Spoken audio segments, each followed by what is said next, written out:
Your wedding will be your funeral if you don't listen, the madwoman whispered. That was the first sign. It was a hot afternoon in the city of Adaobi.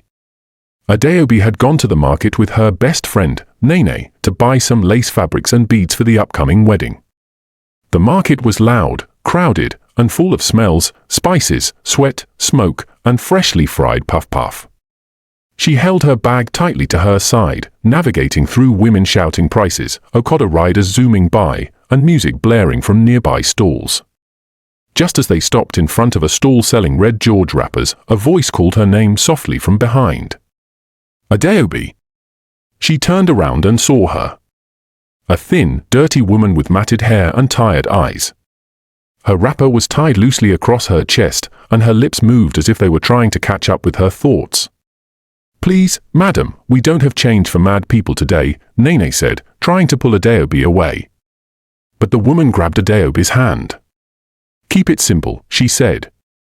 Your wedding, if it's loud, if there is too much food, too many drums, something will go wrong. The spirits are watching.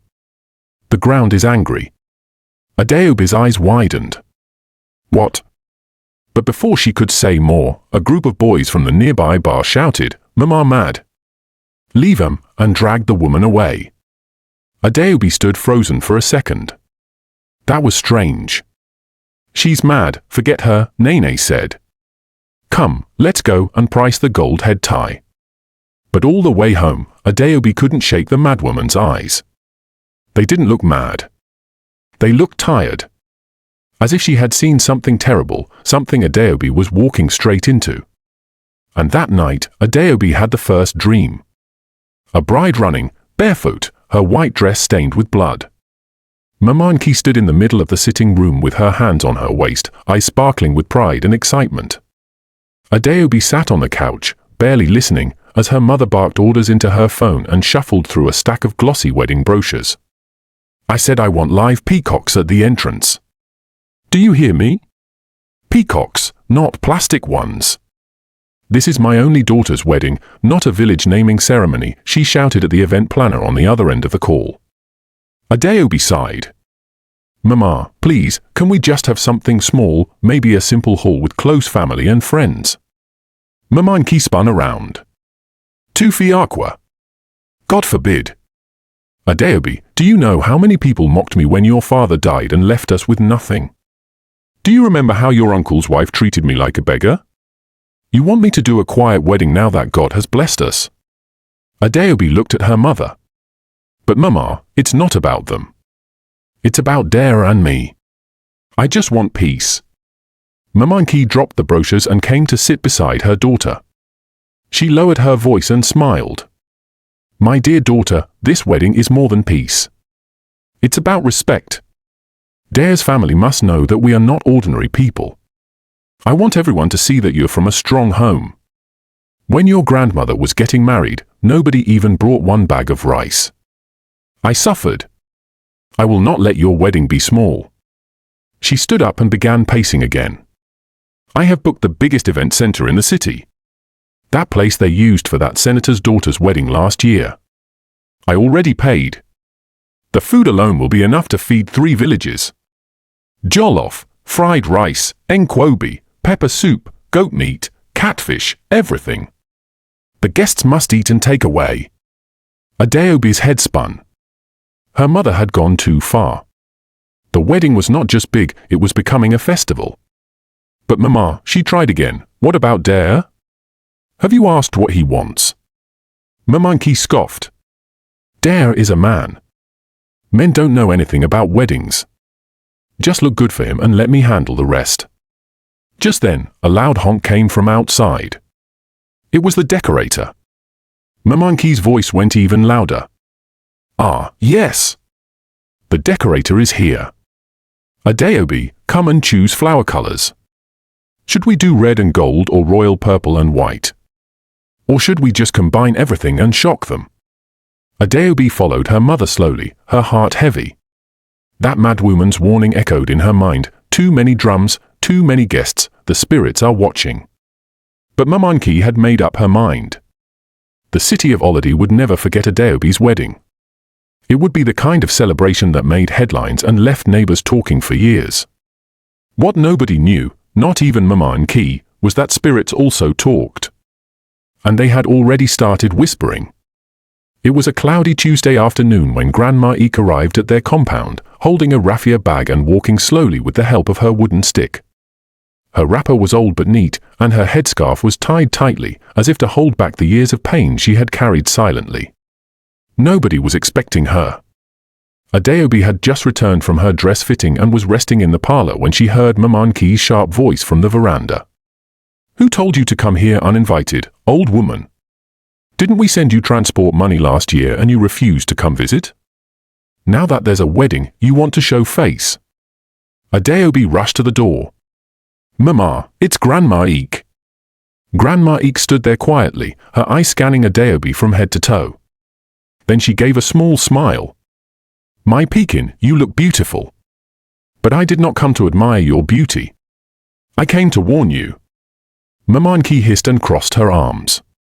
"Warn her? About what now? Have you also joined those mad people in the market shouting nonsense?" Grandma Eek ignored her and looked straight into Adaobi's eyes. "My daughter, some things are not meant to be done with loud music. Some celebrations are better when the drums are soft and the food is few. This wedding, you must tone it down." Adaobi's heart skipped. "Again?" Grandma continued, her voice low but firm. "When I was young, I made a mistake. I tried to please the world and forgot the ancestors. On my wedding day, thunder struck our family compound. My husband's elder brother died that night. Since then, every loud wedding in this family has ended in sorrow. We are not like other people. We must honor silence. Keep your wedding simple." Maman Key burst into laughter. "You came all the way here to tell us stories? Should we now cancel all the arrangements because thunder struck your husband's brother in 1962? "Mama." Adaobi called, embarrassed. "Let her speak." "No." Maman Key pointed a finger at Grandma Eek. "Don't bring your curses here. You are the one carrying bad luck. You've always been jealous of me because I married into this family and turned things around. Go back to your village and sit under your mango tree." Grandma Eek didn't respond immediately.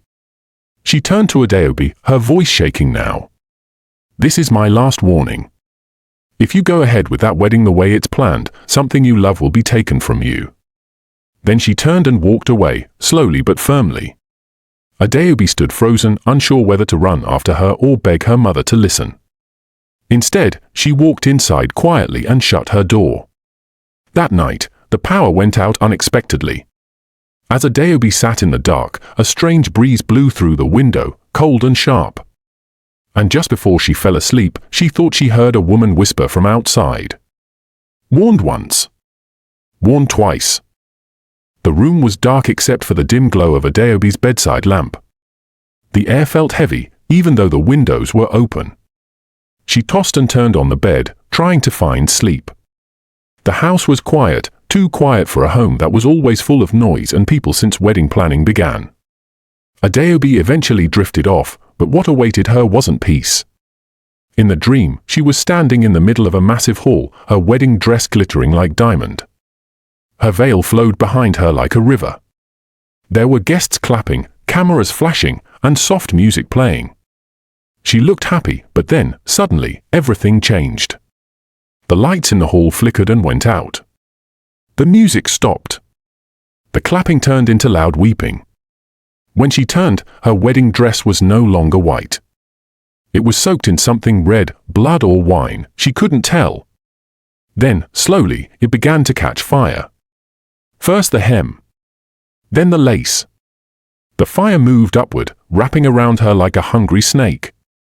She tried to scream, but her voice was trapped in her throat. That was when she saw her reflection in a tall mirror across the hall.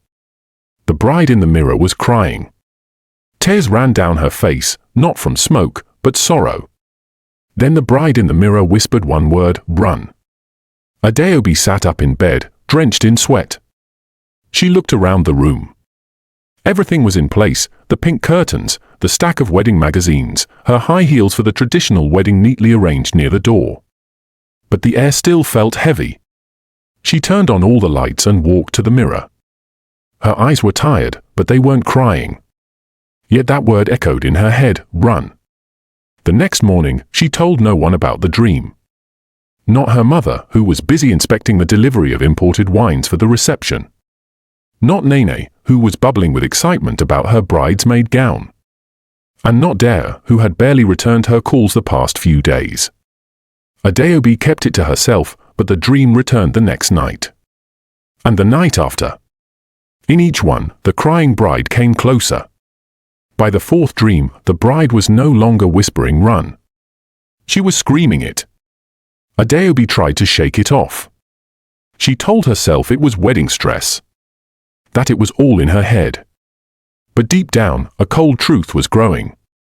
Something was wrong. And the bride in the dream, it might be her. The sun was already high in the sky when Adaobi checked her phone for the fifth time that morning, still no message, no missed call, no reply. Dare had gone silent again. She tossed the phone aside and walked out to the veranda where Mamanki was shouting at a caterer over the phone. Adaobi sighed and walked past her without saying a word. She wasn't in the mood for wedding talk. She had not seen Dare in 3 days. At first, she thought he was just overwhelmed by the planning and pressure. But this silence was different. He wasn't just absent, he was cold. When she finally got through to him 2 nights ago, his tone was flat. "Babe, I'm just tired. Can we talk later?" "Are you okay?" she had asked gently. "Yeah. Just stuff on my mind." That was it. No, "I love you." No, "I miss you." Not even his usual teasing. Now, as she sat in the backyard under the mango tree, her thoughts ran wild. What was happening to them? They used to talk for hours about everything. They used to plan their future with excitement. But ever since the wedding became this loud, dramatic event, Dare had withdrawn. She remembered the day they first talked about getting married. They were sitting by the roadside suya spot, sharing a bottle of malt, laughing like teenagers. "I don't want anything too big," he'd said then. "Just something real." "I agree," she had replied. "I just want to be your wife. That's all." But now, she wasn't sure that dream still existed. Suddenly, her phone buzzed. Her heart jumped. Dare. She picked it up immediately. "Hello?" "Hey," he said. His voice was low, distant again. "Dare, what's going on? You've been cold. Talk to me." There was silence for a moment, then a deep sigh. "Ada, this wedding, it's turning into something I don't recognize. Every time I try to say something, your mum shuts me down. It feels like I'm marrying into a TV show, not a family." Adaobi swallowed hard. "I'm sorry. Mama means well. She just wants." "I know what she wants," he cut in. "She wants to show off. But that's not why I proposed to you." Tears welled up in her eyes. "Then why are you pulling away from me?" "I don't know," he said, after a long pause. I feel like something is wrong. I can't explain it." His words sent a chill down her spine. "Me too," she whispered. "I've been having these dreams. Strange ones." Another pause. "What kind of dreams?" She hesitated. Should she tell him? Would he even believe her? Before she could speak, she heard Mamanki calling her name from the main house. "Adaobi! Come and choose table centerpieces." She gritted her teeth. "I'll call you back," she said quietly. "Okay." But she knew he wouldn't. And deep inside, she feared something or someone was trying to pull them apart. Not with loud arguments, but with quiet, spiritual whispers neither of them could fight. It was a bright Saturday morning, 2 weeks to the wedding. Adaobi had just stepped into the backseat of a sleek, rented black SUV. They were on their way to inspect the final decoration setup at the wedding hall downtown. Nene sat beside her, already updating Instagram stories. Mamanki was in front, directing the driver with the confidence of a queen. Everything looked perfect on the outside. But Adaobi's heart was not at peace. As they turned into Udo Street, one of the oldest roads in the city, just before the flyover, a woman dashed out from nowhere, barefoot and ragged. The driver hit the brake hard, and the SUV screeched to a stop. It was her. The same madwoman from the market. Her grey hair flew in all directions, and her eyes were wild with fire and warning. She ran toward Adaobi's side of the car and flung a handful of sand against the window with a force that made Nene scream. "The bride is blind," the woman shouted. "She's walking into fire wearing pearls of sorrow." They tied her eyes with silk and gave her a golden rope. Adaobi froze. The woman pounded the glass with her fists, her voice rising. "Turn back! Turn back before the drums turn to wailing." The driver was already trying to reverse. People gathered, pointing and whispering. Some took out their phones. The woman's voice rang above the chaos like a bell of madness and truth. But Mamanki wasn't shaken. "Drive," she barked. "This nonsense again? I blame Adaobi for giving these lunatics attention. There must be something about her face that invites madness." The SUV sped off, leaving the woman behind, still shouting and dancing in circles. Inside the car, Nene tried to laugh it off. Wow! That woman's acting was top-notch. She should be in Nollywood. Adaobi didn't respond. Her hands were shaking. She stared out the window, but all she could see in her mind was the woman's dusty face and the words. "The bride is blind." Blind? Was that what she had become? Blind to the warnings? Blind to Dara's silence? Blind to the fear inside her? When they reached the event hall, Adaobi excused herself and went to the bathroom. She locked the door, leaned against the cold tiles, and looked at herself in the mirror. Her makeup was flawless. Her skin glowed. But her eyes, those eyes looked lost. In the silence of the tiled room, she whispered, "What if she's not mad?" No answer came. Only the distant sound of drums being tested for the wedding. And in her chest, a quiet storm began to grow. The sun was setting when Adaobi stepped out of the keek that dropped her in front of the old family house. It stood at the edge of Amulu Lane, far from the noise and glamour of the city. The once beautiful home was now half swallowed by weeds and silence. Parts of the compound fence were cracked, and the paint had long faded into patches of brown and green. It was her grandmother's house. She hadn't been here in years, not since Mamanki had forbidden anyone in the family from returning after her mother's death. They said Grandma Nina dabbled in things.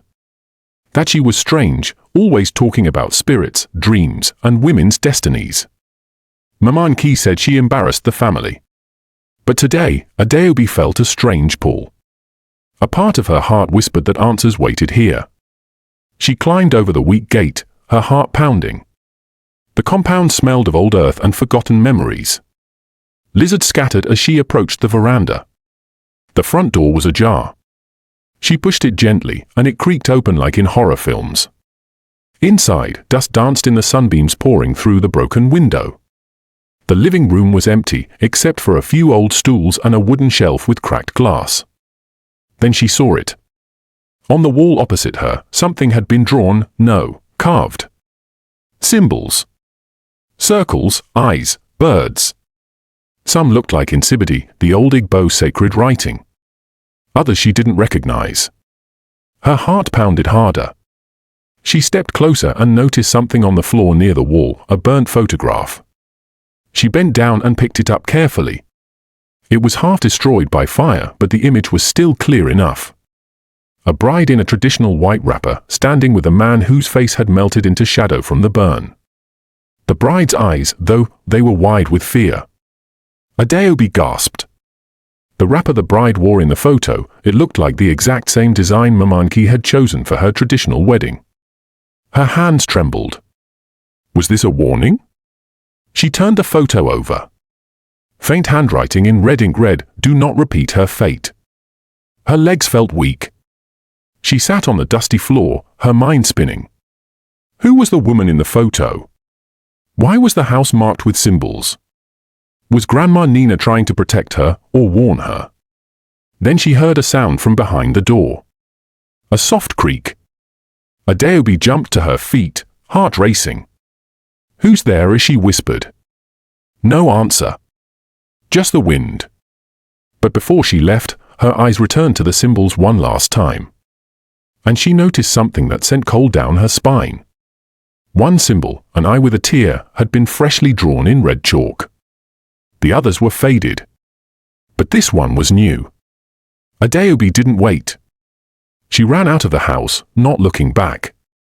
But as she boarded a keek to return home, clutching the half-burnt photo, she knew something had been set in motion. And it wouldn't stop until the wedding. Adaobi had not been able to sleep since returning from Grandma Nina's abandoned house. Her dreams were no longer dreams, they were heavy, dark visions. Faces she didn't know. A wedding veil soaked in blood. Women screaming in circles. A fire burning through a bridal train. Every morning she woke up gasping, her heart racing. But tonight was different. She had walked into the house after spending the evening at a friend's place, trying to distract herself from the nightmare that was slowly becoming her life. As she climbed the stairs to her room, she heard her mother's voice echoing from her bedroom. Not the usual strong, commanding voice. This one was panicked. Scared. She paused. The door was slightly open. No. We cannot delay it. Mamanki snapped. Do you want the curse to grow stronger? Adaobi stopped breathing. Curse? She moved closer, peeking through the gap in the door. I paid you what you asked, priestess. You told me once we reached the seventh daughter, it would end. A pause. Don't tell me that nonsense now. I have spent millions. Everything is almost set. Another pause. Adaobi's hand flew to her mouth. Was she hearing right? Mamanki, her bold, proud, loud mother, was talking about curses and priestesses. What was she hiding? I already warned her not to go to that old woman's house. I told her not to wear the sacred cloth. But Adaobi is stubborn. Just like her grandmother. Adaobi's eyes widened. She had worn the cloth. She had gone to the house. She had seen the symbols.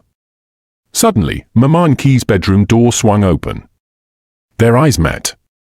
Adaobi, her mother said sharply, startled. Adaobi froze like a deer caught in headlights. Mama, what were you talking about? What curse? Who is the seventh daughter? Mamanki's eyes narrowed. Her voice dropped to a dangerous calm. Why were you listening to my private call? That's not the question, Mama. Adaobi's voice shook. What curse are you talking about? And who was that woman? For a moment, Mamanki looked like she would slap her. Then she sighed and turned away, walking back into the room.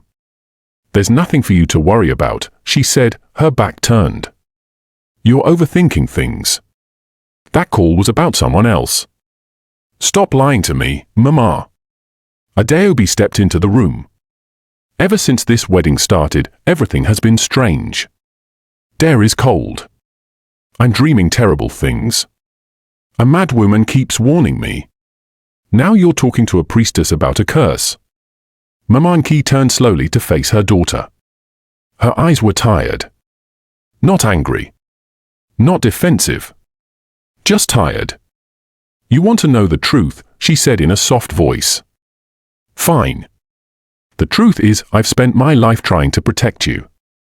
That's all. Protect me from what? Mamanki shook her head. Not tonight, Adaobi. Go and sleep. But Adaobi didn't sleep that night. She sat by her window, staring into the dark city skyline, with only one thought in her mind.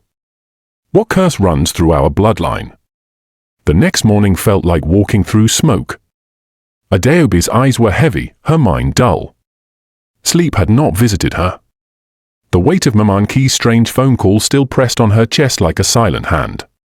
She sat before her dressing mirror, trying to convince herself to get ready for her dress fitting. Nene had planned it all: professional photographers, stylists, and social media tags. Everything was meant to look perfect.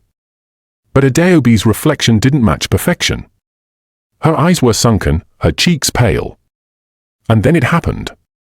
At first, she thought her eyes were playing tricks on her.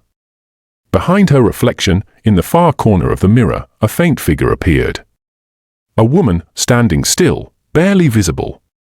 Her skin looked like ash, her hair long and dripping with something dark. She wore a bridal wrapper, the exact kind Adaobi's grandmother used to sew, the same wrapper Adaobi had chosen for her traditional wedding. Adaobi blinked and turned around. No one. She stared back at the mirror. The woman was still there, this time clearer. Her lips trembled, and a single tear rolled down her cheek. Then her lips moved. "Adaobi," the woman whispered. Adaobi stumbled back, her heart thudding in her chest like a war drum. No, no, no, no. She grabbed a towel and threw it over the mirror, panting. Her hand shook so badly she almost knocked down her perfume bottle. Just then, the door burst open. Nene walked in with her usual energy, holding a garment bag. "Babe, your reception dress has arrived. You'll scream when you see, eh?" What happened? Adaobi forced a smile. Nothing. I'm just tired. That's all. Nene raised an eyebrow. You look like you saw a ghost. Adaobi didn't reply. Instead, she stood up, her eyes avoiding the towel-covered mirror. She knew what she saw. And she knew it wasn't over. That evening, after Nene left and the house quieted down, Adaobi dared to uncover the mirror again. The woman was gone. But written in the fog of her breath on the mirror was a single sentence. You are the last. Adaobi backed away slowly. Her mind was spinning. What did that mean? The last what? She thought about the priestess, the burnt photograph, the warning from the madwoman, the carved symbols, and now, this ghost in her mirror. It was all connected. And the more she tried to run from it, the closer it crept. As night fell over the city, Adaobi sat in her bed with the lights on, terrified to look into any mirror again. But deep inside her, something had changed. She no longer wanted to run. She wanted answers. Even if the truth destroyed everything. The church hall buzzed with energy. Rows of chairs lined the aisles, decorated with white ribbons and silk flowers. The choir was rehearsing softly at the front. Bridesmaids giggled in matching robes. Adaobi and Dea stood near the altar, holding hands loosely, listening to the wedding coordinator explain the walk-in order. Everything was going according to plan. At least, on the surface. Adaobi had barely said 2 words to Dea since the mirror incident. His smile felt hollow. His grip on her hand was cold. But everyone kept clapping and nodding like they were the perfect couple. And then the screaming started outside. Everyone froze. A loud voice echoed from the church gate, "Liars! Blood drinkers! Thieves!" People turned in confusion. Then the doors burst open. It was the madwoman. Her long, matted hair flew behind her. Her clothes were filthy, layered with torn wrappers and beads. She marched into the church barefoot, her eyes blazing like fire. "Maman Ki," she bellowed. Gasps filled the church as all eyes turned to Adaobi's mother, who was seated in the front row, her face instantly frozen. "Maman Ki," the madwoman yelled again. "You think the spirits have forgotten? You think you can hide behind lace and powder?" Security rushed forward, but she lifted a bony hand and pointed straight at Adaobi. "She is the last seed. If she marries under that cursed wrapper, the grave will open its mouth." Adaobi's knees weakened. The madwoman turned back to Maman Ki. "You sacrificed your own mother for power. You silenced the mouth that spoke truth. But truth doesn't die. Truth walks, even in madness." The entire church had gone silent. Maman Ki stood up, shaking. "Get this woman out of here." But the madwoman stepped closer. "Did you tell her how you burned the old one alive? Did you tell her how you wiped her blood with that same cloth her daughter now wears?" Adaobi gasped. Whispers broke out among the guests. The security men finally grabbed the madwoman, but she screamed louder, her voice cutting like a blade. "The curse will dance on your wedding day if you don't speak the truth, Nki. Let her know. Let her break it. Before it's too late." They dragged her out, her cries echoing long after she was gone. The silence in the church was thick. Everyone turned to Mama Nki. Her face was blank. Her hands shook. She laughed nervously and said, "She's just a madwoman. Please, let's continue." But nobody clapped. Nobody moved. Even the priest looked uncertain. Adaobi's eyes were filled with tears. Her hands trembled in dares. She wanted to scream, to run, to vanish. But instead, she asked the one question that had been buried deep inside her since the vision started. "Mama," she said slowly, "what did she mean by you wiped Grandma's blood with my wrapper?" Mama Nki said nothing. She sat down. And quietly, she wept. The church was still as if it had frozen in time. The wedding guests had scattered in disarray after the madwoman's outburst, the once vibrant music now reduced to awkward whispers.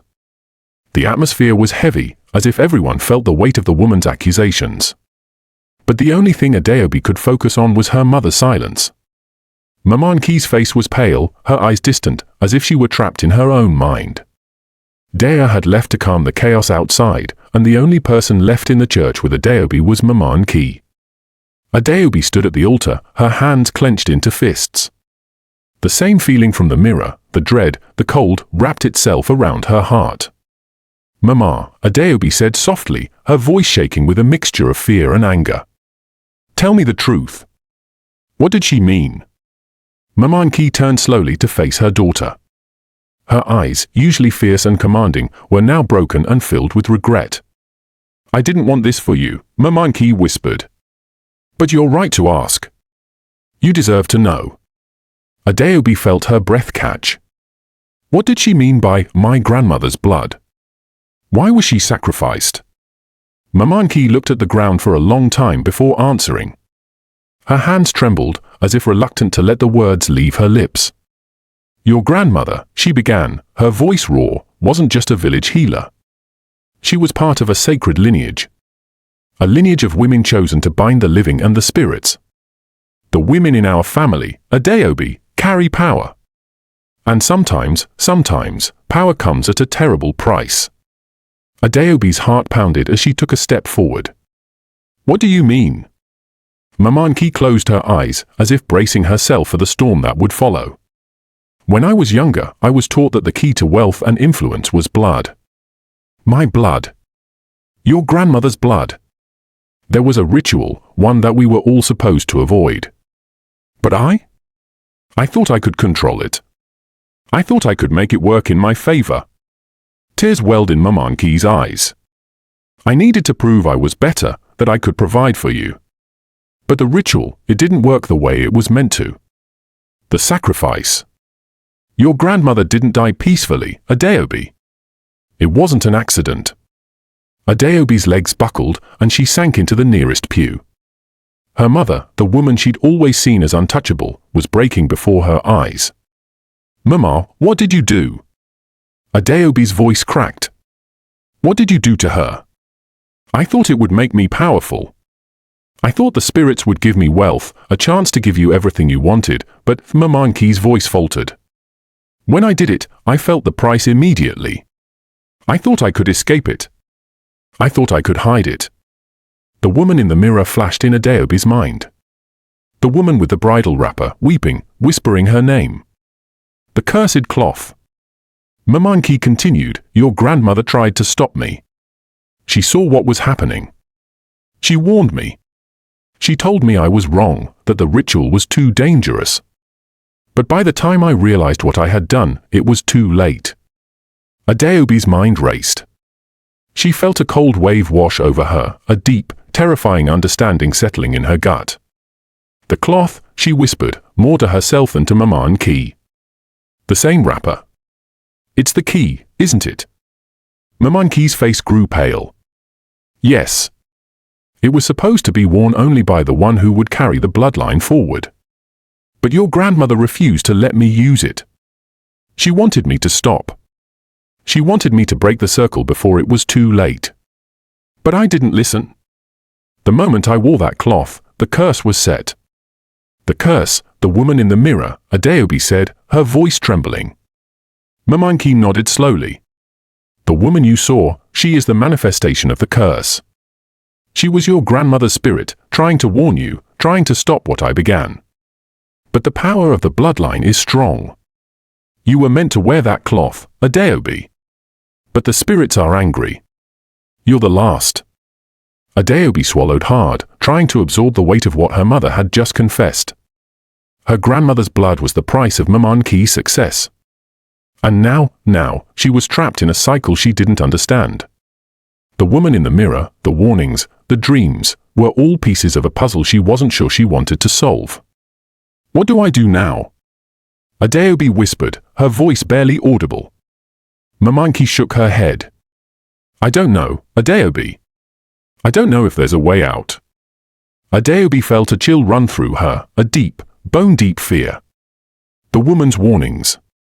The rituals. The blood. It was all too much. And now, her wedding, her happiest day, was the battleground where it would all unfold. But Adaobi had made up her mind. She wasn't going to be a victim. She would break the curse. The night air was thick with uncertainty. Adaobi paced around her room, her mind racing. The weight of her mother's confession hung like a cloud, casting a shadow over every thought. Her grandmother's blood spilled for wealth and power. The woman in the mirror, a warning. The cursed wrapper, a link to the bloodline's dark past. Adaobi could no longer ignore it. She needed answers. She had to stop this before the curse consumed her wedding, her future, and the life she'd built. Her grandmother's burial site. That was the only place where she might find peace. And she would go there tonight. The house was quiet as Adaobi slipped on her sneakers, trying to avoid waking anyone. The clock on the wall ticked past midnight, the hour when the spirits were most restless. She grabbed the flashlight and the old photo of her grandmother that had been tucked into a drawer, the same one she had seen in the old, dusty frame that Mamanki had hidden away. The air felt colder as she stepped outside, the streets of the city almost empty at this late hour. Only the distant sound of car engines and the hum of streetlights filled the silence. Adaobi's heart hammered in her chest, but she didn't stop. She had to go. It wasn't far. The cemetery where her grandmother was buried lay on the outskirts of the city, a place where the dead rested quietly beneath ancient, overgrown trees. When Adaobi reached the cemetery gates, she hesitated for a moment. The ground felt damp beneath her feet, and the smell of the earth was thick. She pulled the collar of her jacket up to shield herself from the cold, but her mind was focused on one thing: breaking the curse. Her grandmother's grave was in a quiet corner of the cemetery, shaded by tall trees that whispered with the wind. The headstone was weathered but still readable, engraved with her grandmother's name and a simple prayer for peace. Adaobi knelt beside the grave, her hands trembling as she held the photo of her grandmother. She had no idea what she was supposed to do, but the madwoman's words echoed in her mind, "You are the last." Was she supposed to pray? Perform a ritual?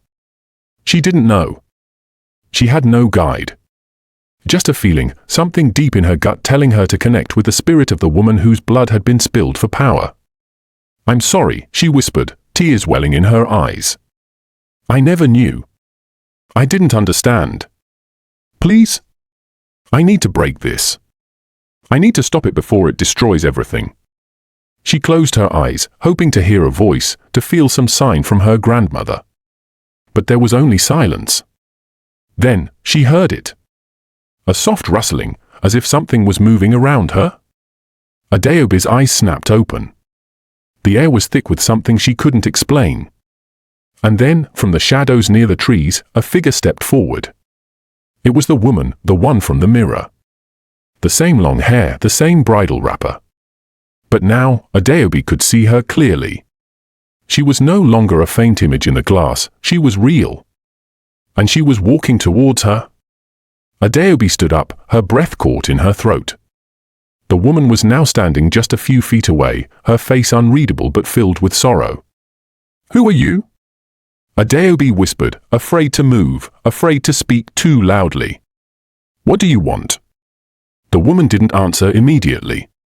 She simply looked at Adaobi, her eyes filled with a pain that seemed endless. Then, after a long pause, she finally spoke, her voice soft but full of power. You must break the chain, she said, her voice echoing in the night. You must break the bond between your blood and the curse, or you will become its vessel. You will wear it like the wrapper, and it will consume you. Adaobi's heart pounded. How? How do I break it? The woman's gaze softened for a moment, and she stepped closer, placing her hand gently on the ground. The blood must be returned to the earth. You must set it free. Adaobi frowned. The blood? What blood? The woman pointed to the grave behind her. The blood spilled for power. The blood of your grandmother. The price that was paid. It must be offered back to the land to end the cycle. Only then will the curse be lifted. Adaobi's eyes widened with understanding. You mean? I have to make a sacrifice. The woman nodded. A sacrifice of truth, of forgiveness. Only then can the blood be returned to the earth. Only then can the curse be broken. Adaobi hesitated. The weight of what the woman was asking hung in the air like a storm. Could she do this? Could she sacrifice part of herself to end the curse and save everything she loved? The woman's form began to fade. Do it before the dawn comes. The spirits wait. You are the last. With that, the woman was gone, vanishing into the night like smoke in the wind. Adaobi stood there, her heart racing, the silence of the cemetery swallowing her whole. She didn't know what to do next. But one thing was clear, if she didn't act fast, everything she feared would become her reality. The curse was real. And so was the price. The cold night air wrapped itself around Adaobi as she stood alone at her grandmother's grave, her mind a whirlwind of thoughts. The woman in the mirror had spoken the truth, this curse was real, and Adaobi was the one destined to end it. But at what cost? Could she really go through with it? The woman's warning echoed in her mind, you must break the chain. You are the last. What did that even mean? What sacrifice did she need to make? And was there any way to do this without destroying everything she had worked for? Adaobi stared down at the grave, her hands clenched into fists. She could hear the rustle of the leaves in the trees, the distant hum of the city lights behind her. It was as though the world had paused, waiting for her to make her choice. She closed her eyes, her breath steady but shallow. The woman had said the blood must be returned to the earth. But how? Was she supposed to pour blood? Offer something of her own? Suddenly, a thought struck her. She had always been told that the power in her blood was something inherited, something sacred. Her grandmother's blood, her own, maybe it wasn't just about a physical sacrifice. Maybe it was about acknowledging the bloodline, the truth of what had happened, and the choice to forgive. Adaobi opened her eyes and knelt beside the grave, pulling the photo of her grandmother from her pocket. It was an old photo, faded with time, but it still held the face of the woman who had given birth to this legacy of power. The woman who had once been so full of life and knowledge. Tears filled Adaobi's eyes. I'm sorry, Grandma, she whispered. I didn't know. I didn't understand the cost of the power. But I'll fix this. I'll end it for you. She placed the photo gently on the ground, beside the grave. Then, her hands shook as she lifted the wedding wrapper from her bag, the same one her mother had kept hidden for so long. The cloth that had caused all of this. The cloth that had tied her grandmother's fate to the curse. Adaobi stared at the wrapper for a long time, her heart heavy with the weight of what it symbolized. She knew that to return the blood, to break the curse, she would need to acknowledge her role in it all, her bloodline, her history, and her own part in the cycle. Without another word, Adaobi took the wrapper and held it up to the sky. The stars seemed to shimmer overhead as if the universe itself was watching. She didn't know exactly what she was doing, but it felt like the right moment. This is my sacrifice, she said aloud. This is the truth I must face. The bloodline must be freed. She draped the wrapper over her grandmother's grave, letting the cloth fall gently to rest on the earth. The moment it touched the ground, Adaobi felt a sharp pull, a shift in the air. It was as if the world had taken a breath, holding its collective inhale. The earth beneath her seemed to tremble, and for a moment, Adaobi thought she heard a voice calling out to her. But there was no time to dwell on it. She had to act. She took a deep breath and placed her hand on the grave, just above where the cloth lay. "I forgive you, Grandma," Adaobi whispered, the words leaving her lips with a heaviness she didn't realize she was carrying. "I forgive myself. And I forgive the curse." The ground beneath her hand began to grow warm, a strange energy pulsing through her fingertips. She could feel it, like a thread being pulled through her soul, connecting her to something older than time itself. Suddenly, the wind picked up, swirling around her, tugging at her clothes, lifting the wrapper from the grave and into the air. It spun in circles, faster and faster, as if caught in the grip of an invisible force. Adaobi's heart raced, her breath caught in her throat as she watched in awe and fear. Then, the wind stopped. The wrapper fell gently to the ground, now covered in a strange, glowing dust. The grave itself had transformed. It no longer looked like just a resting place, it looked alive. Adaobi stepped back, her hands trembling. "What did I do?" she whispered. But before she could speak further, a figure appeared before her. It was not the woman in the mirror, but someone else, someone she didn't recognize at first. Then, as the figure came into focus, Adaobi realized it was her grandmother, standing tall, regal, with a glow surrounding her. Her grandmother smiled softly, her face full of peace. "You've done it, Adaobi. You freed us both." Adaobi's chest tightened, and she dropped to her knees. "Grandma. I'm so sorry. I didn't know what I was doing. I didn't know the cost." Her grandmother's spirit reached out, placing a hand on her shoulder. "You are not to blame, my child.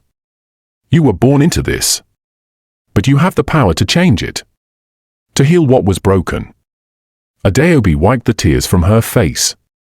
"But, what now? What happens to me?" Her grandmother's smile deepened. "The curse is broken. The bloodline is free. You can live your life, Adaobi.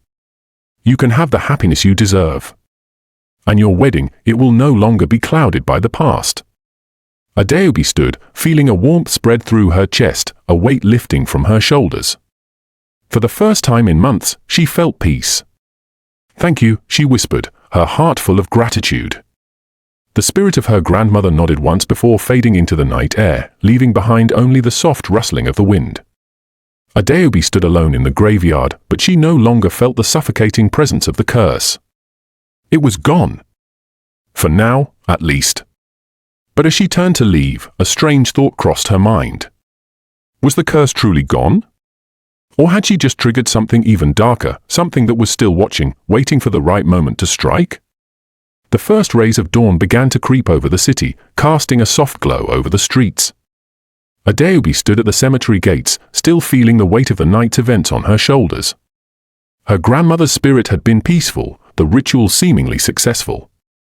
Yet, as she made her way back home, there was a lingering feeling of unease that refused to leave her. The city seemed quieter than usual this morning. The sounds of traffic and busy streets were faint, as if the world was holding its breath, waiting for something. Adaobi's mind was consumed with the events of the night. She couldn't shake the feeling that, despite the ritual, something was still wrong. When she reached her house, the door creaked open with an eerie sound. The familiar comfort of home didn't seem to welcome her as it had before. As she stepped inside, she couldn't shake the sensation that someone, or something, was watching her. "Mama!" Adaobi called out, her voice sounding strange even to her own ears. She hadn't told her mother about the ritual, it was something she wanted to keep private. But now, she needed to talk to someone, to reassure herself that everything was truly fine. Mamanki appeared from the kitchen, wiping her hands on her apron. She smiled when she saw Adaobi but quickly noticed the look of worry in her daughter's eyes. "Adaobi, you look like you've seen a ghost," she said, her voice light but concerned. Adaobi forced a smile, trying to shake off the nagging doubt in her chest. "I'm fine, Mama. Just tired." Mamanki studied her daughter for a moment before shrugging. "Well, It's your big day soon. You can rest now, but there's a lot to do. Don't let anything spoil your happiness." Adaobi nodded, but deep inside, she couldn't shake the feeling that something was off. Everything about the house seemed ordinary, yet the air felt thick, like the weight of an unspoken truth was hanging between them.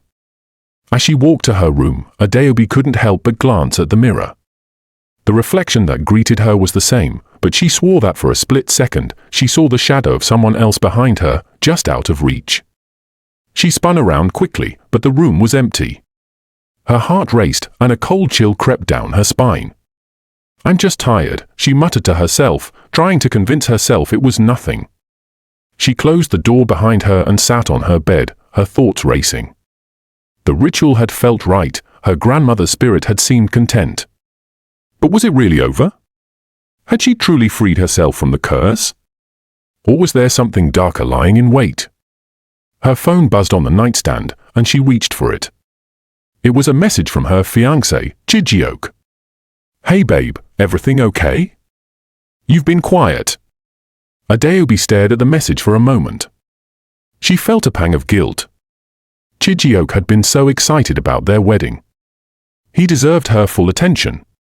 But the chaos surrounding the curse had taken over her life, and now she was unsure how to explain the strange occurrences she had been experiencing. She typed back quickly, hoping to ease his concerns. "I'm fine, just a little tired. I'll talk to you later."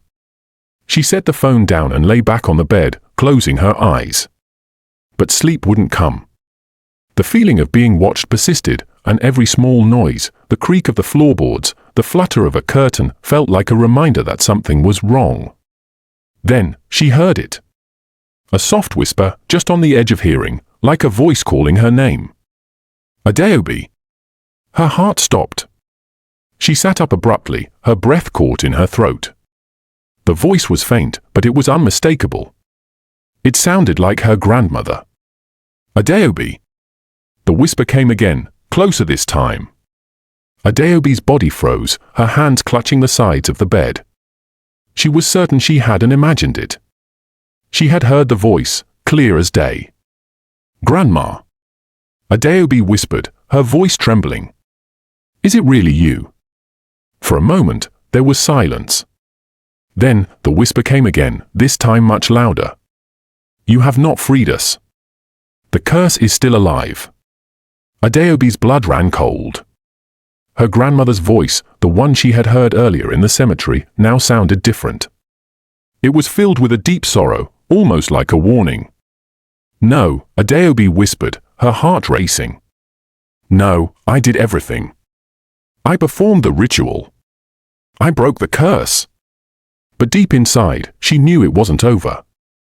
The curse had not been lifted, not entirely. Something more needed to be done. The air around her seemed to grow heavier, colder. The shadows in the room stretched longer, as if the darkness itself was closing in on her. And then, just as suddenly as it had begun, the room fell silent again. Adaobi sat in the darkness, her mind racing. The curse was not over. Whatever had been unleashed during the ritual was not finished. There was still something left to do, but she didn't know what. Her grandmother's spirit had been freed, but the evil that had been tied to her bloodline was still lurking. The shadow was still there, watching, waiting for the right moment to strike. Adaobi sat frozen in the darkness of her room, her mind swirling in confusion and fear.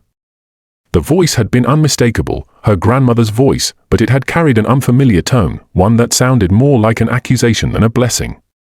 She could still feel the cold shiver of dread creeping up her spine, as if the very walls of the house were closing in on her. What did it all mean? How had the curse not been broken? She had done everything, the ritual, the sacrifice, the plea for forgiveness. Yet, the curse still clung to her, whispering its darkness into her ears. Her thoughts raced as she tried to make sense of everything. The warning, the ritual, her grandmother's spirit, none of it seemed to have been enough to put an end to the nightmare that had haunted her family for generations. She stood up abruptly, her heart pounding in her chest. The wedding. The wedding that was supposed to bring her happiness, her new beginning, now felt like a trap. A trap set by something far older, far darker than anything she could have imagined. The whispers came again, this time louder, more insistent. Adaobi, you must seek the truth. The real truth. You must learn what was hidden from you. The voice was clear now, filled with a sense of urgency. Adaobi's pulse quickened as she felt an overwhelming need to understand what was happening. The curse hadn't been fully broken. There was something else she needed to know. With a determined breath, she grabbed her phone and sent a quick message to Chijioke. Something's wrong. I need to talk to you. Please come over. As she waited for his response, Adaobi's mind raced. The shadow of the curse, which had seemed to dissipate when she completed the ritual, was now creeping back into her life. She needed answers. She needed to understand why the curse still lingered and how to break it for good. Her phone buzzed. Chijioke had replied. I'll be there in 20 minutes. What's going on? You're scaring me. Adaobi took a deep breath, trying to calm herself. She didn't know how to explain everything that had been happening, how the curse was still active, how the voice of her grandmother had called out to her. But she needed to try. She paced the room, her mind a whirlwind of thoughts. Her grandmother's curse had tied her bloodline to a fate she couldn't escape, but Adaobi refused to accept that there was no way out. There had to be something more. Something her grandmother hadn't told her. Something her mother hadn't told her? Her gaze landed on the photo of her grandmother on the wall, the same photo she had placed on the grave during the ritual. The woman in the picture had always been a figure of strength and wisdom, but now Adaobi wondered if there had been more to her grandmother's life than she had ever known. Perhaps there were secrets, buried deep in the past, that held the key to breaking the curse for good. Suddenly, Adaobi realized something. Her grandmother's death, her sudden, mysterious passing, had never made sense. It had always seemed like a strange coincidence, but now, with the curse still haunting her, Adaobi couldn't ignore the possibility that her grandmother's death might not have been natural. Was it connected to the curse? Had something, taken her life to ensure the curse remained alive? Her heart raced as the pieces began to fall into place. She needed to find out more about her grandmother's life, her past, and the family secrets that had been hidden for so long. The doorbell rang, breaking her from her thoughts. She jumped, startled, and quickly went to open the door. Chijioke stood there, his expression a mix of concern and confusion. Adaobi, what's going on? You look like you've seen a ghost. She stepped aside, letting him in, and closed the door behind him. I need your help, she said, her voice shaky. I think there's more to this curse than I thought. Something I don't understand. Chijioke frowned, stepping closer. Tell me what happened. You're scaring me, Adaobi. Adaobi took a deep breath. I don't know how to explain it. I did the ritual. I followed all the steps. But the curse, it's still here. It hasn't gone away. Chijioke's face softened, his worry deepening. What do you mean it's still here? You're just stressed out. Maybe you need to rest. Adaobi shook her head. No, Chijioke. It's real. The curse. I can feel it. My grandmother's spirit, I saw her, and she spoke to me. But it wasn't like before. She said the curse hasn't been broken. Chijioke was silent for a moment, processing her words. Then, he spoke gently, Adaobi, I don't know what to say. But whatever this is, we'll figure it out together. We need to understand what's going on. Adaobi nodded, grateful for his support, but deep down, she knew the truth. This was bigger than them.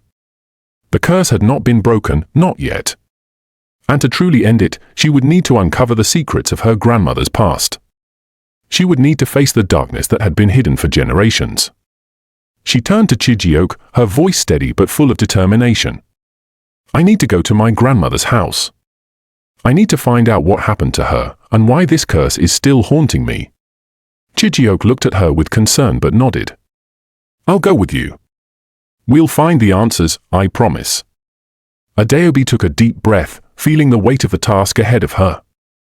But she knew one thing for sure, she couldn't stop now. The truth had to be uncovered, no matter the cost. and only then would she be able to truly break the curse, once and for all.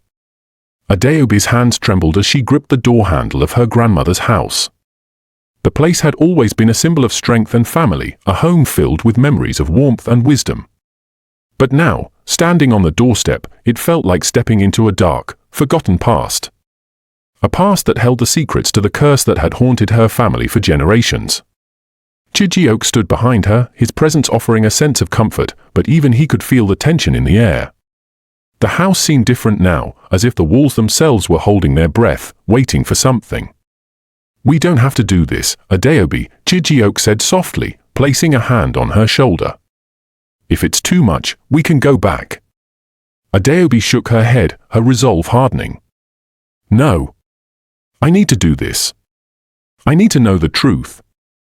With a deep breath, she pushed the door open, the familiar creak of the old hinges echoing through the empty house.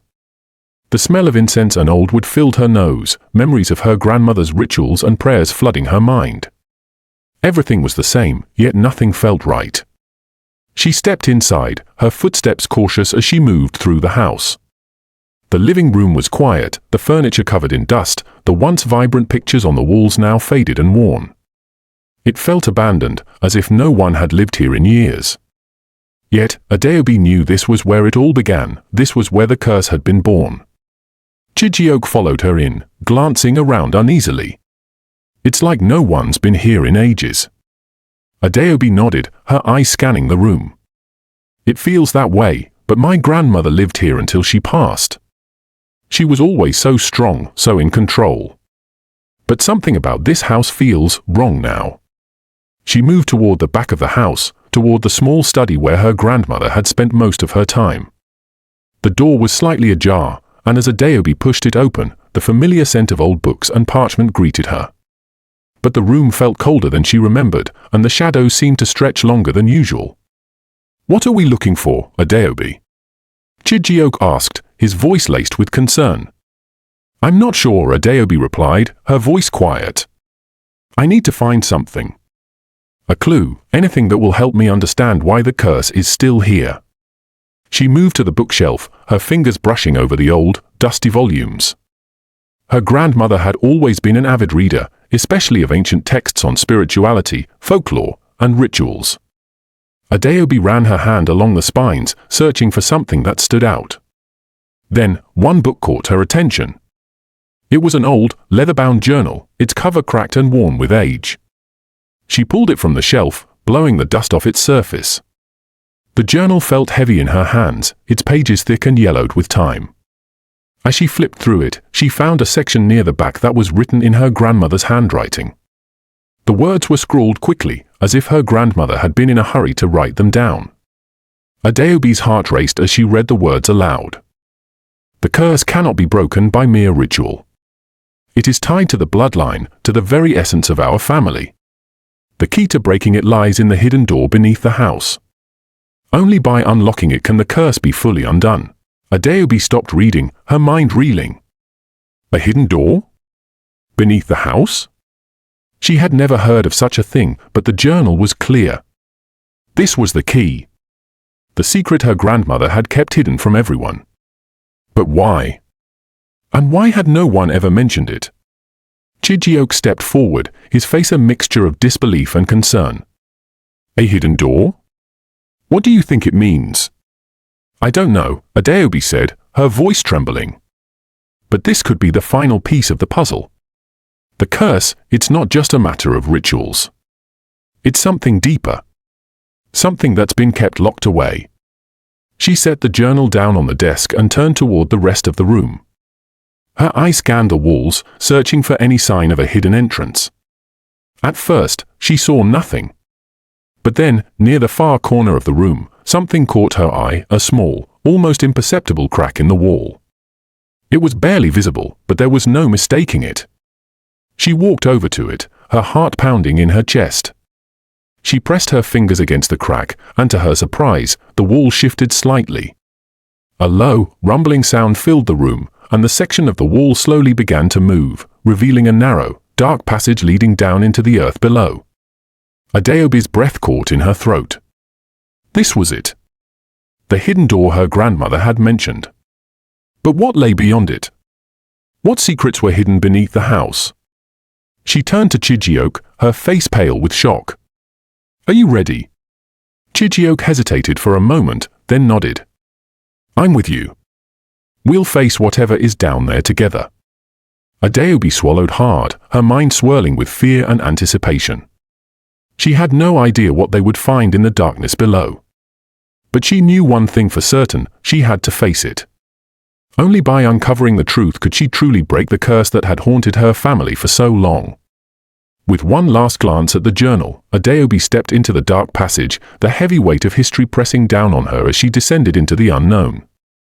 The air grew heavier with each step Adaobi and Chijioke took into the narrow, dark passage. The walls felt cold, almost as if they were alive, holding secrets that had been buried for generations. As they descended further, the faint sound of their footsteps echoed, amplifying the silence that surrounded them. Adaobi's heart pounded in her chest, and her mind raced with questions.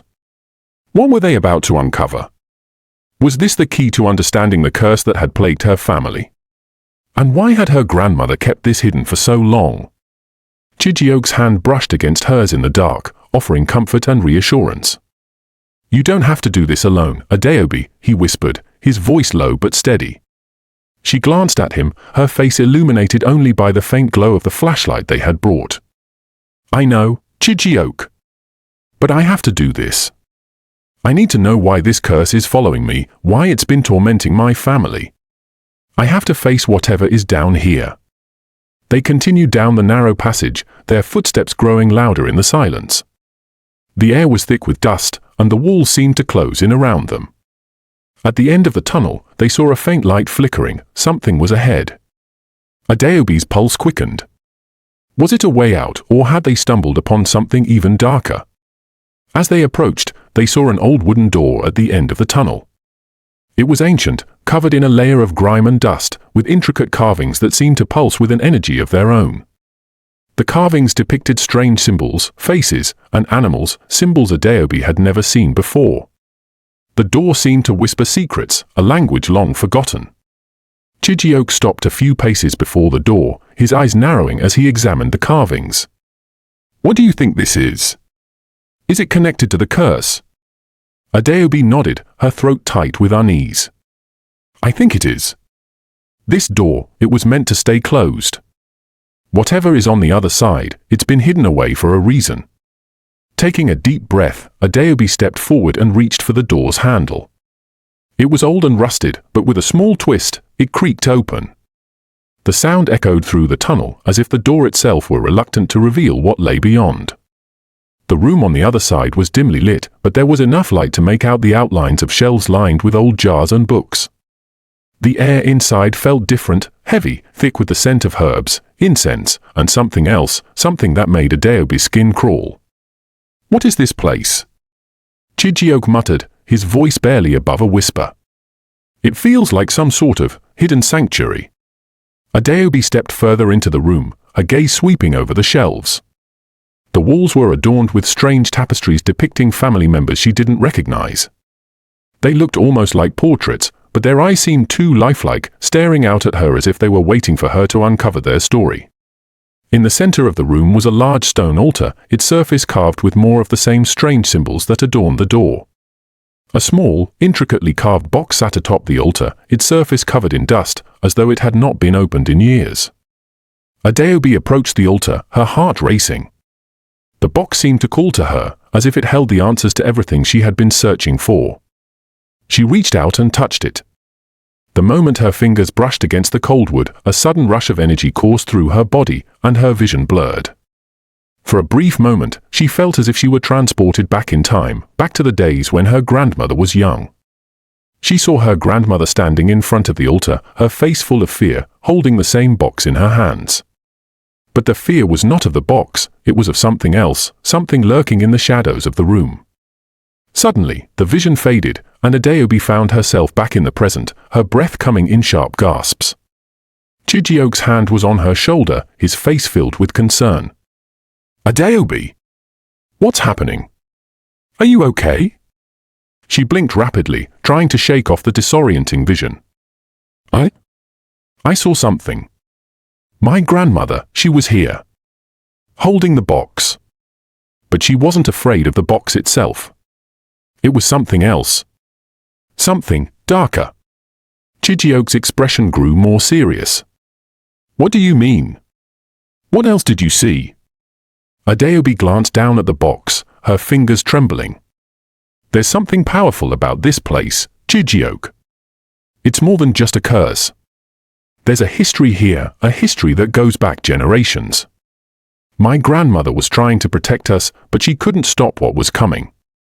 Chijioke stepped closer, his voice filled with urgency. What do we do now? How do we stop it? Adaobi swallowed hard, her mind racing with possibilities. The box, the altar, the strange symbols, everything was connected. But how? What was her grandmother's role in all of this? And why had she kept this hidden? She turned back to the box, determination settling over her. We need to open it. We need to see what's inside. Chijioke hesitated, his eyes flickering to the dark corners of the room. Are you sure? It feels wrong. Adaobi nodded. I have to. I need to know the truth. If I'm going to break the curse, I have to understand everything. With shaking hands, she slowly lifted the lid of the box. The moment she did, the room seemed to shift, the air thickening as an ancient power was released. The lid opened with a soft, almost imperceptible click, and Adaobi peered inside. As Adaobi slowly opened the box, a low hum filled the room, vibrating through the air like a deep, hidden heartbeat. Chijioke stepped back, his hand still resting protectively on her shoulder, sensing the growing tension.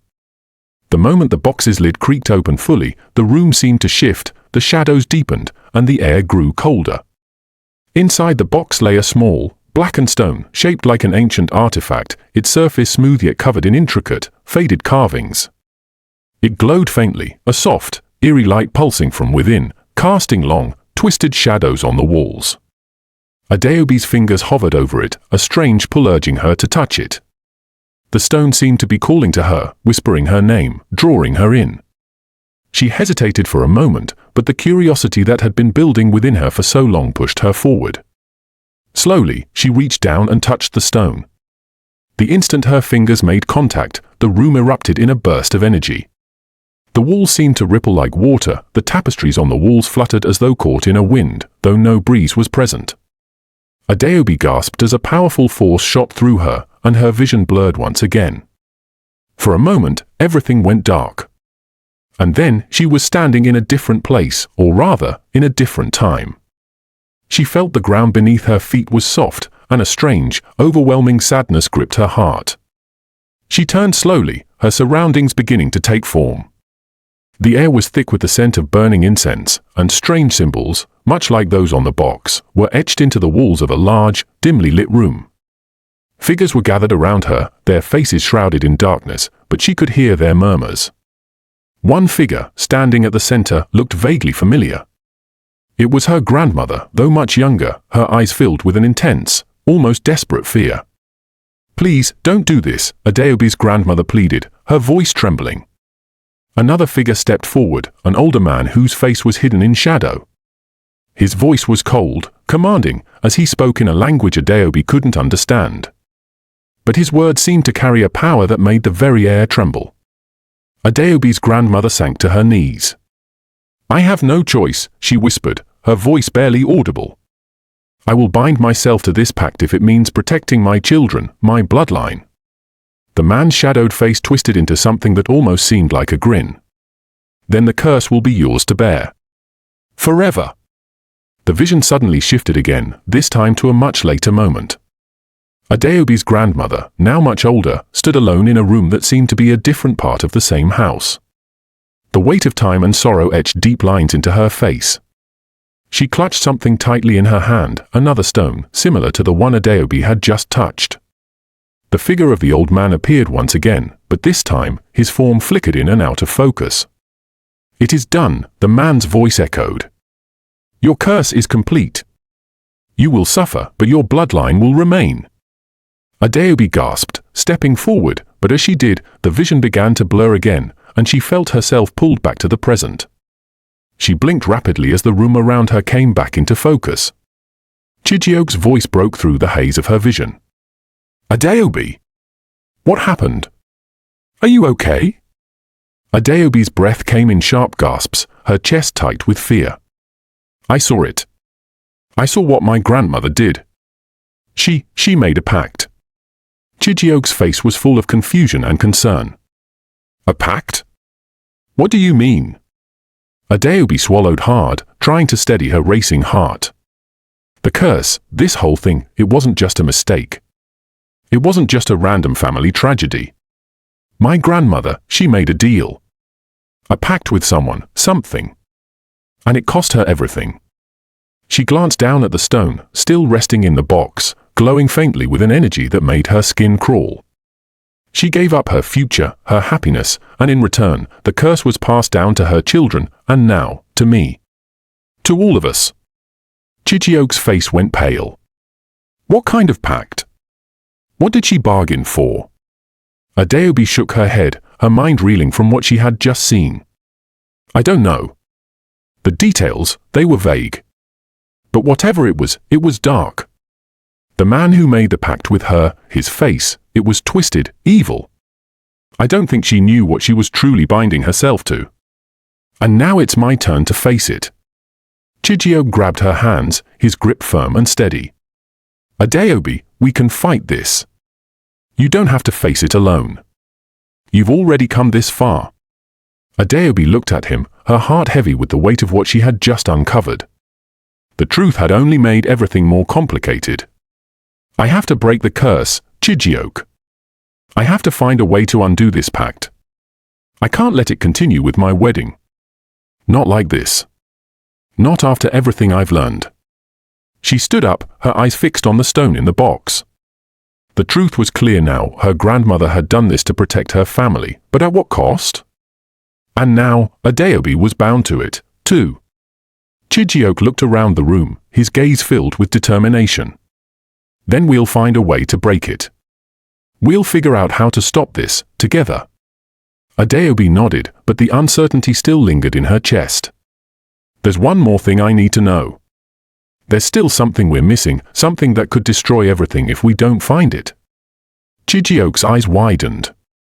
What is it? I don't know yet, she said softly, her fingers trembling as she held the stone.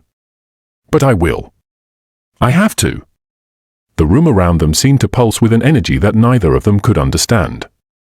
It was as if the very house itself was watching them, waiting for the next move. The air was thick with anticipation as Adaobi and Chijioke stood in her grandmother's old, cluttered study. The stone sat on the desk between them, its faint glow lighting up the shadows in the dimly lit room. Adaobi felt the weight of the moment pressing down on her. This was it. This was where everything would change. She had to know more. We need to find out more about this curse, Adaobi muttered, almost to herself. And my grandmother's involvement in it. We need answers. Chijioke nodded, his expression serious. I agree. We can't just guess anymore. There's too much at stake. The two of them had spent hours searching through her grandmother's belongings, finding nothing but cryptic symbols and old papers, all with references to some ancient power. But one thing had stood out, her grandmother's diary. It had been buried in the back of the drawer, almost hidden, as if someone didn't want it found. Adaobi opened it carefully, the yellowed pages brittle with age. As she flipped through, her fingers brushing over the delicate writing, she paused at a particular entry. I found something, she said, her voice trembling with excitement. She leaned closer to read aloud. The pact is bound by blood. The cost is not just of my happiness, but of the future I would have had. The man came to me in the dead of night, promising protection. But I should have known, a promise made under the shadows of the moon is always bound by darkness. And now, it's not just my life I must worry about. It is my children's, my bloodlines. Adaobi must never know. She must be kept from the truth. If she ever uncovers it, the curse will be complete. Adaobi's voice faltered as she finished reading. She looked up at Chijioke, who had been silently watching her. My grandmother knew about the curse, and she tried to keep it from me. She was trying to protect me by hiding the truth. Chijioke's eyes widened as he processed the information. But why? Why didn't she want you to know? I don't know, Adaobi answered, her voice shaking. Maybe she thought the curse would be too much for me to handle. But now I understand. She didn't just make a pact to protect her family. She made it to save her own soul. She was tied to it, and she wanted to keep the darkness away from me. But now, it's my turn. She turned the pages, her fingers trembling as she reached the end of the diary. There, scribbled in hurried writing, was a final message. The key to breaking the curse lies in the heart of the city. The stone must be returned to where it was first touched, where the deal was made. Only then will the bloodline be free. Adaobi stared at the final words, her mind racing. The heart of the city. The stone. The deal. It was all connected. This is it, Chijioke. We have to go back to the city. We have to find the place where my grandmother made the pact. Chijioke nodded, his face grim. We can't waste any more time. If what your grandmother said is true, this curse is stronger than we thought. We need to act quickly. Adaobi stood up, her heart pounding in her chest. The weight of her grandmother's words hung heavy in the air. The time for questions was over. Now, they had to act. I'll drive, Chijioke said, reaching for his keys. We'll figure this out together. The drive through the city was long, and as they approached the central district, Adaobi couldn't shake the feeling that she was being drawn toward something dark. The street seemed quieter now, the buildings looming over them as if watching, waiting. Adaobi's thoughts kept returning to the message in the diary. The heart of the city. The stone. The pact. She knew they were close, but where? When they reached the city center, Chijioke pulled the car to a stop near an old, abandoned building. It looked like it hadn't been used in decades, the windows boarded up and the door hanging off its hinges. But something about it felt familiar. Adaobi's heart raced as she stepped out of the car. She felt a strange pull toward the building, the stone in her pocket growing warmer by the second. She turned to Chijioke, who was watching her closely. This is it, she said, her voice barely a whisper. Chijioke nodded, his eyes searching the surroundings. Are you sure? Adaobi took a deep breath, nodding. I can feel it. This is where the pact was made. I don't know how, but I know it. They walked toward the entrance of the building, the sound of their footsteps echoing in the quiet street. The air grew colder as they crossed the threshold, and the room inside was dim, filled with shadows. At the far end of the room, something caught Adaobi's eye. A faded painting on the wall, almost hidden by the dust. She walked toward it, her hand trembling as she reached out to touch the frame. When her fingers brushed the edge of the painting, something clicked. The wall behind it shifted, revealing a hidden doorway leading into a dark, underground chamber. Chijioke stepped forward, his voice tense. Adaobi, are you sure about this? Adaobi looked at him, determination in her eyes. We have no choice. This is where the curse started, and it's where it ends. They stepped into the chamber together, and as they descended into the darkness, the air seemed to hum with an ancient energy. The stone in Adaobi's pocket began to pulse in rhythm with her heartbeat. She knew this was only the beginning. There was still so much left to uncover, so many pieces of the puzzle yet to be found. The air in the underground chamber was suffocating. It felt as though the walls themselves were closing in, pressing against Adaobi and Chijioke with an unseen force. The stone in Adaobi's pocket continued to pulse in rhythm with her heart, its warmth spreading through her body like fire. The more she walked, the stronger the sensation became, urging her forward. This is it, Chijioke whispered, his voice barely audible as he looked around at the dark, stone walls. This is where it all began. Adaobi nodded, her eyes scanning the eerie chamber. It was unlike anything she had ever seen before. Strange symbols were etched into the walls, glowing faintly as if they had been waiting for someone to come and awaken them. The atmosphere was thick with an ancient power that made her skin prickle. She could feel the weight of history in the air, the weight of the pact her grandmother had made, and the curse that had followed their bloodline ever since. As they moved deeper into the chamber, the stone began to vibrate slightly beneath their feet. Adaobi could hear faint whispers, too quiet to understand, but they were there, rising like a murmur from the depths of the earth. She tried to ignore them, but the closer she got to the center of the room, the stronger the voices became. And then, in the middle of the room, she saw it, a large stone pedestal, covered in moss and grime, with an intricate carving of the moon and stars. Sitting atop the pedestal was the stone, a dull grey object, no bigger than her fist, but its presence seemed to dominate the entire room. Adaobi stepped forward, drawn to it, her hand trembling as she reached for the stone. The moment her fingers brushed against it, a violent jolt of energy coursed through her body, sending her stumbling backward. "Adaobi!" Chijioke cried out, rushing to her side. "Are you okay?" She nodded, her breath coming in quick gasps. It's the stone. It's alive." Suddenly, the whispers grew louder, filling the room like a chorus. The air turned cold, and the walls of the chamber seemed to pulse with an otherworldly energy.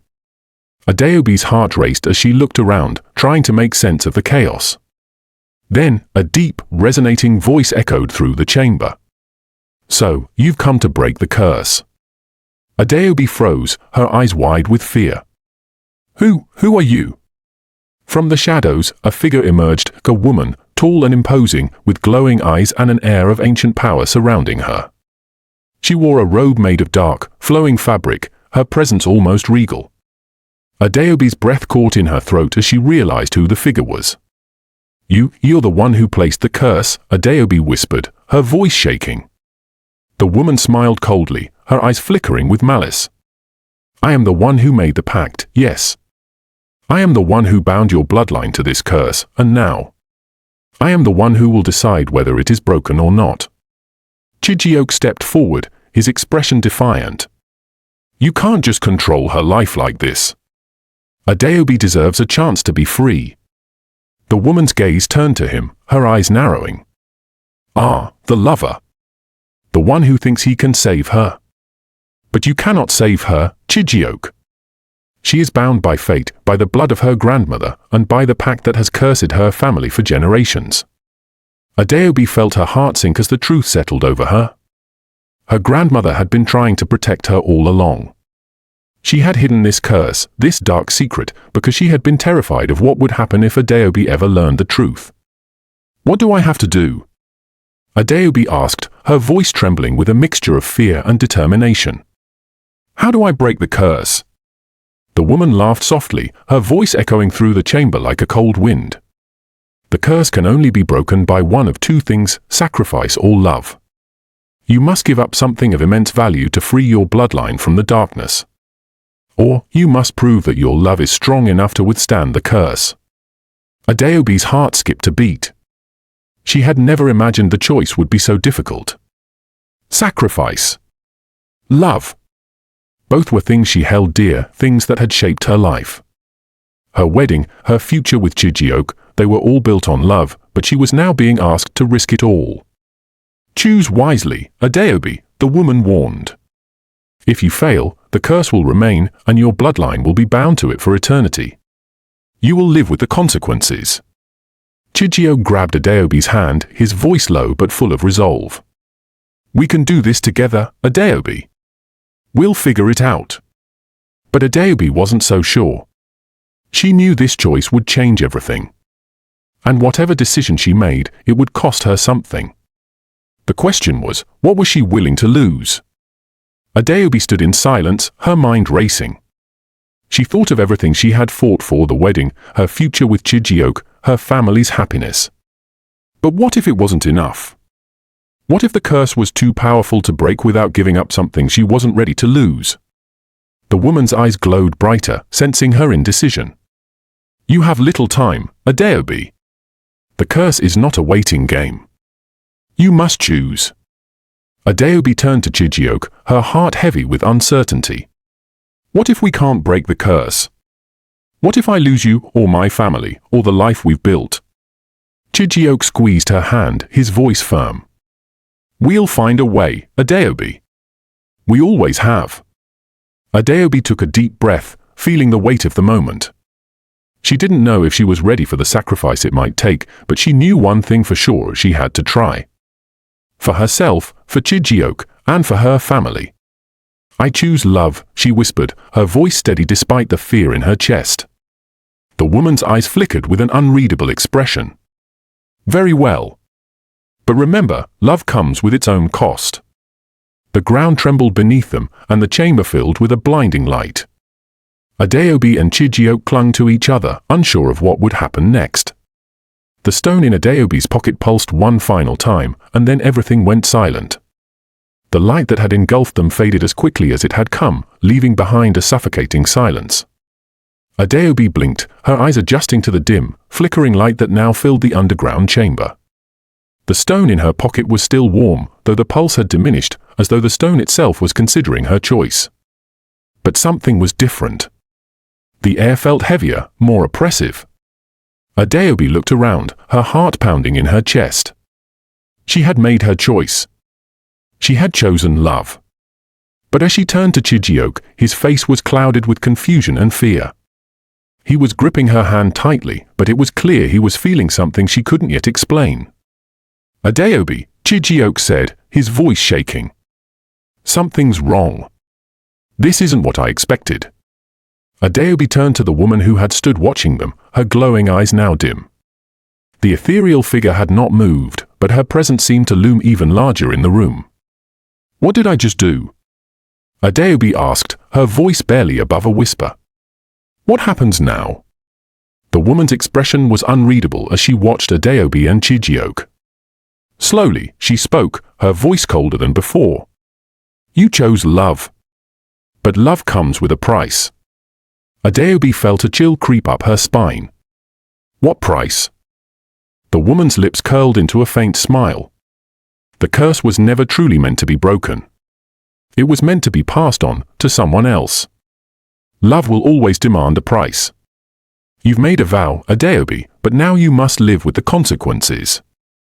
The stone will remain with you, tethering you to its power. "A price?" Chijioke repeated, his voice filled with disbelief. "What do you mean by a price?" The woman stepped closer, her eyes locking onto Adaobi's. "The curse was never only about your grandmother. It was about the bloodline. The love you chose is powerful, yes, but it is not without cost. You have bound yourself, and your future, to this stone. The one who carries the stone will be the next to suffer its wrath." Adaobi's mind raced. She had chosen love, she had believed it was the right thing to do. But now it felt like the weight of an unbearable truth was settling in. She wasn't free. The curse wasn't broken, it had only shifted. And now, she and Chijioke were bound to it. She could feel it, the growing pressure in the air, the energy stirring around her. "No," Adaobi whispered, her voice trembling.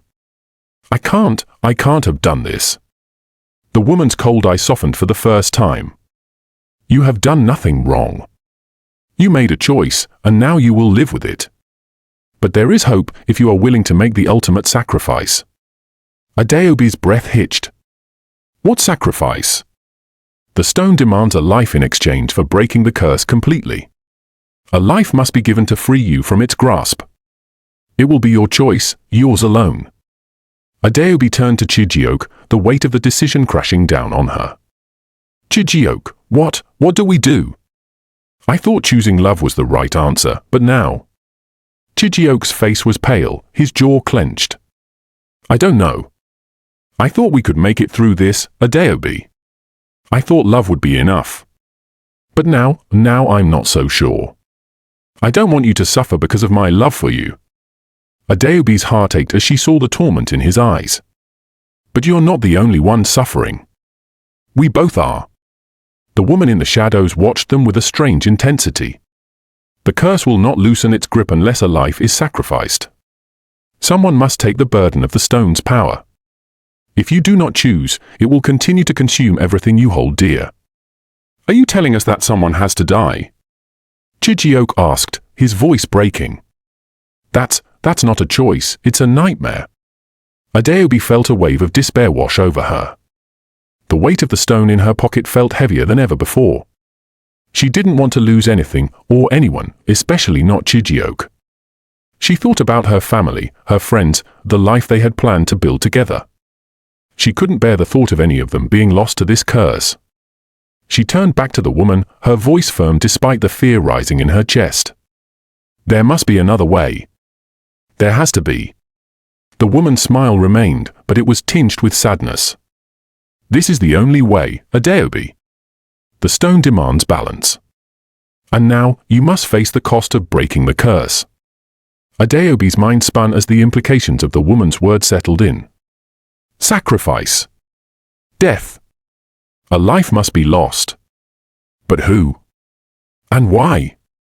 The very thought of choosing who would suffer for their happiness tore her apart.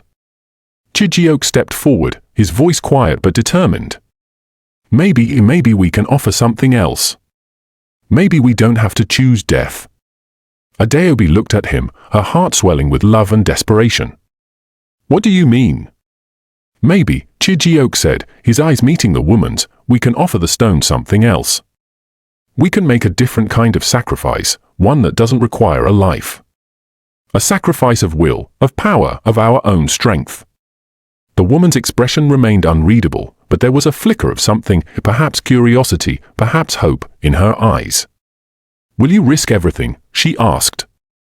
Will you face the stone's wrath and still walk away free? Adaobi looked at Chijioke, the love she felt for him growing stronger by the second. She had chosen love once. Could she do it again? Could they both give up everything they thought they knew to fight for something better, something beyond the curse? The room grew still as the stone in Adaobi's pocket pulsed again, its power rising. It seemed to sense the tension, the uncertainty. It seemed to be waiting for something. Adaobi took a deep breath and squeezed Chijioke's hand. Yes.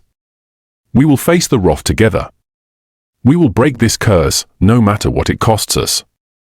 The woman nodded, her gaze steady. Very well. Then prepare yourselves. The trial will begin now. Adaobi felt a sharp shiver course through her body as the woman's words sank in.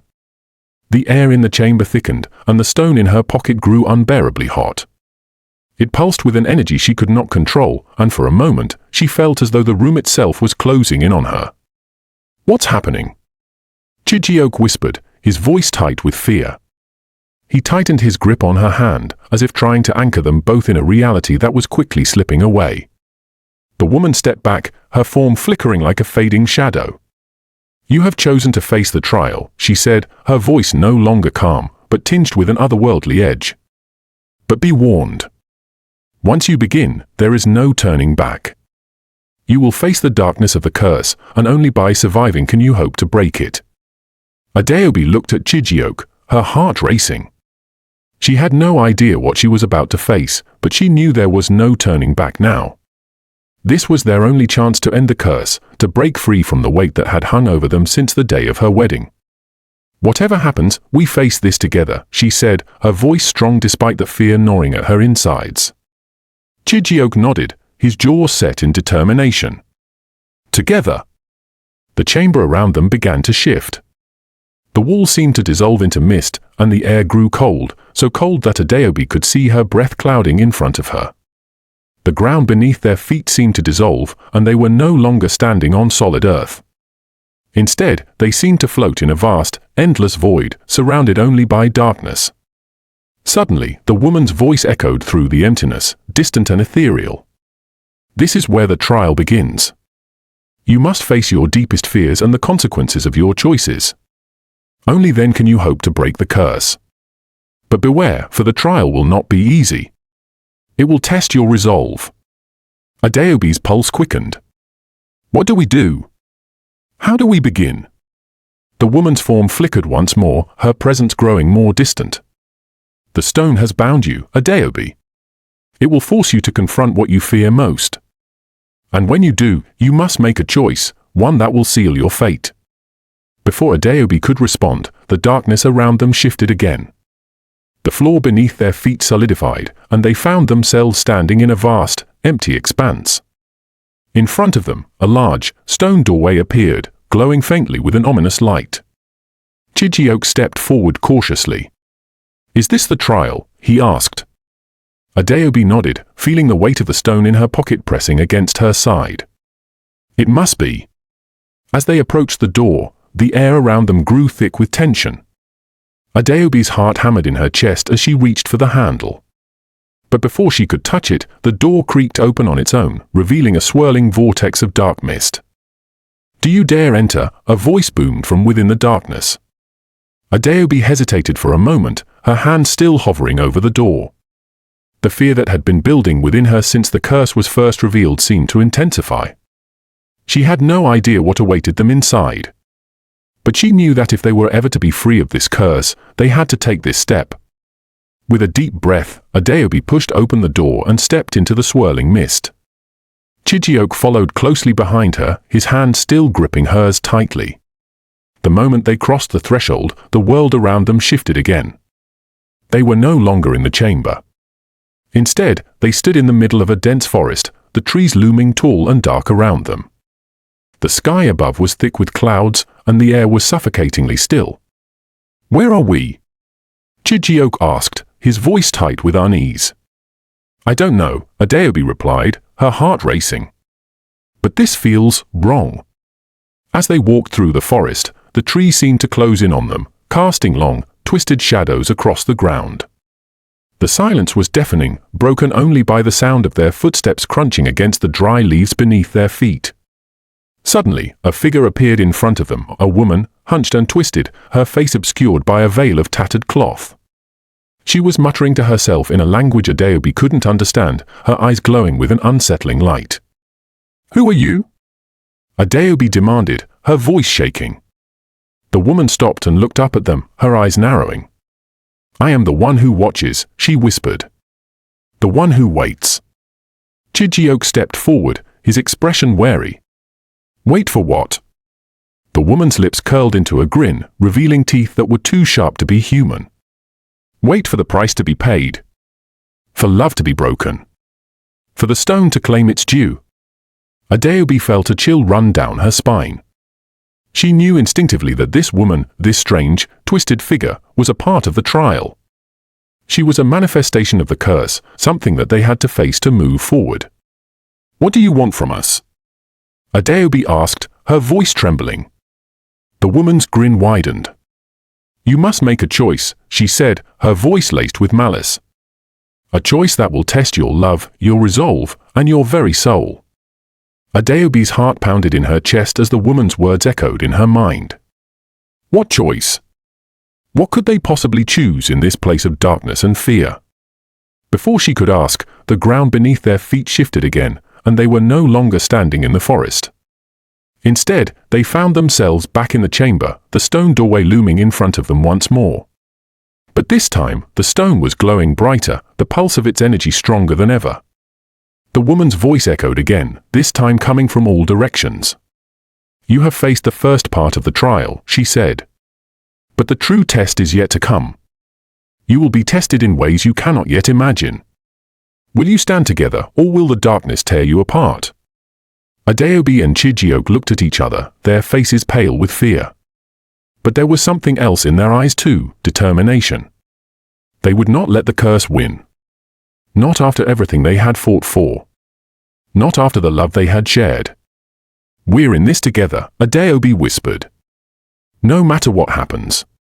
Chijioke nodded, his grip on her hand tightening. Together. As they stood there, the chamber around them seemed to grow colder, the stone glowing brighter still. The trial was far from over, and the true nature of the curse was only beginning to reveal itself. But Adaobi and Chijioke were ready. They would face whatever came next, together.